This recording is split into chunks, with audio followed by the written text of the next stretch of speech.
The 3080 ETH mining. Wait, isn't it the 3060 Ti? The Ethereum mining limiter rumored to be present on other cards is rumored to be present on the 3080 Ti as well, or 3060. I just dyslexiaed the heck out of this title. I'm sorry. The 3060 ETH mining limiter is rumored to be on the 3080 Ti as well. I'm changing the I doc noticed that. while you're trying to. That is so rude. I saw that right at the end. I'm like, hold on a second. It is the one on the 3060. It is the one on the 3060. You were right. You were right. It was wrong in the doc. You were right, and then I changed it to the right thing, and then I changed it back to the wrong thing. I'm just messing with them. Sorry, guys. Oh my okay, God, go ahead, Luke. You're so red right now. It's great. They were previously so the leaker that leaked this, Copite 7 Kimi. Sure. Hoping I'm saying that right. Has leaked potential specs and info for the upcoming 3080 Ti, including a rumor that it has the same ETH mining limiter as the recently released 3060. They were previously correct about Ampere months ahead of launch. So it should have 12 gigabytes of GDDR6X at width of, you keep clicking on things so I can't read it. Sorry. With 384 bits.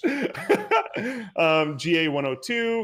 10,240 CUDA cores. Okay. What is life anymore? And apparently with the ETH mining limiter present. It is scheduled for an April launch. Apparently Nvidia has changed the date 3 times, moving it back from the initial planned date of January, and there has been no price revealed yet. Yeah, we were expecting that there was going to be a 3080 Ti alongside mobile RTX 30 series at CES this year. And so this story sounds kind of consistent with the reality that I've been living in. I mean, kudos to Nvidia for one thing, for delaying this card when they know they can't ship anything else as it is. I mean, it just feels kind of laughable to me. Like, maybe, I don't know, maybe this is a bad take, but I'm going to go ahead and I'm going to put it out there anyway. Nvidia and AMD both took the approach this time around of launching their new stacks top to bottom, right? So Nvidia led with the very high-end stuff, followed up with, you know, your 3070 and then your 3060 Ti, like in their typical fashion. AMD started with the 68 and 6900 series. Now they're filling out the gaps with their upcoming, what's the one they're launching? 6700 or something like that. Is it an X? Yeah, I think it's a 6700 XT. Sorry, there's a lot of model numbers in my brain going back many, many years, and it really doesn't help that AMD is launching a 6800 when Nvidia has also had 6800s and AMD has also had 6800s in the past.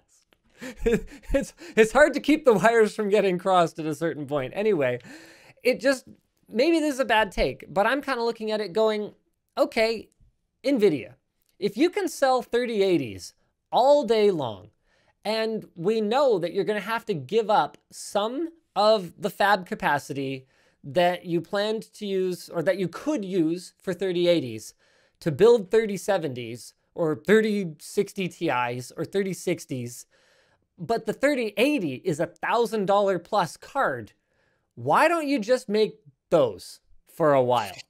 Until I'm honestly here from a brutal capitalistic standpoint.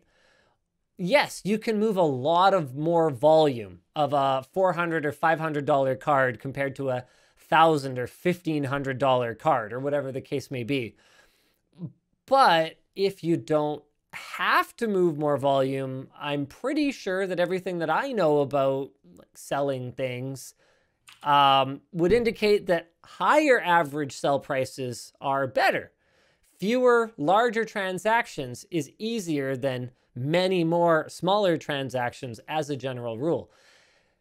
Now, there is also the possibility that, you know, you could create negativity in the community by only catering to, you know, the very high end.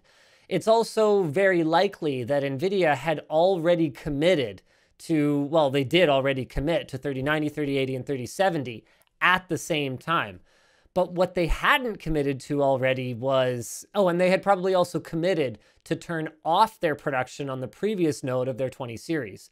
What they hadn't committed to yet was the 3060 series, and AMD, for that matter, hadn't already committed to launch the 6700. So if you already can't deliver enough of your flagship parts, why, unless they're made of failed flagship parts, which in some cases these new products have not been, why are you trying to launch more products that are just going to make another subset of your customer base mad because they can't get it? Like, if I'm someone who's waiting for a $399, you know, like a $400 card replacement, because that's how much I spend on a graphics card. I might get impatient because you haven't launched a next-gen replacement for me, but I'm not going to be furious that you've launched one at this supposed price and I can't get it because it costs $900 or $1,100 or whatever. Like, what's a 3060 go for on eBay right now? Like, what would you do? 3080s go for almost $4,000. I know that much. What would I do? I'm just not buying a card. Well, okay. This is not a buyer's market. No, if you were Nvidia, though, or AMD. Oh. If you're AMD, do you launch a card today? A new card? No. The thing is, though, that this may have been planned out so much further in the past. They might already have the packaging for it. They might already have like the logistics and everything planned already. It might be more damaging to not go through the motions. I don't know enough about it to say that, but yeah, no, that's totally fair. I mean, it's very, very possible that they booked the capacity, built these chips. They're already in the pipeline to the board partners. Like, sure, yeah, that's totally fair. It's just not great optics. A little bit of weird optics. Yeah, for sure. Yeah, definitely. Okay, it looks like a brand new RTX 3060 is going for $800 will get you some Zotac one. $900 will get you a tough gaming OC. And then the TI is up more like in the 1,200 range to start with. Up 12. That's wild, man. 1,300 for a Founders Edition. Like, that is utter madness.